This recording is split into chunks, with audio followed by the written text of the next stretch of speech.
Let's talk about effect of maternal diabetes mellitus. So in maternal diabetes there is increased glucose in the blood. This passes in fetus. So when this increased glucose passes to fetus, it triggers increased insulin release. Increased insulin release.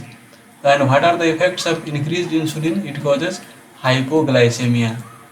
Another effect of insulin is it causes glycogen deposition in organs. Glycogen deposition in organs, different organs like in heart it can cause hypertrophic obstructive cardiomyopathy. In liver it can cause hepatomegaly. In spleen, splenomegaly, right?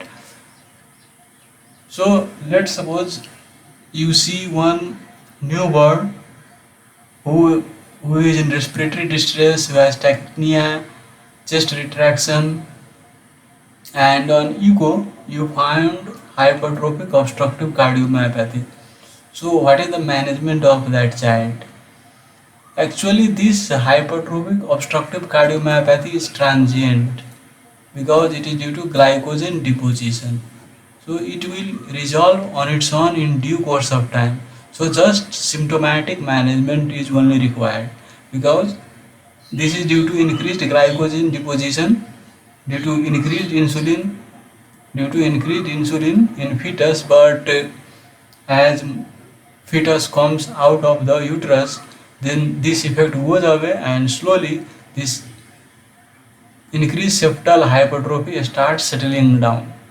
So it is a transient condition. This hypertrophic obstructive cardiomyopathy is transient condition and does not require any surgical intervention, any other intervention, just only symptomatic management is required. So here fetus is secreting increased insulin. It means that obviously it is in either second trimester or third trimester, because you know that in first trimester beta cells are not developed in fetus. So these are the effects in second or third trimester. And what are other effects? Other effects are polycythemia, hypocalcemia, hypocalcemia. Why does polycythemia occurs? Because there is increased metabolic demand, right, due to increased insulin, and that leads to synthesis of hemoglobin, that is called polycythemia. And what are the effects in first trimester? In first trimester, a small left colon syndrome.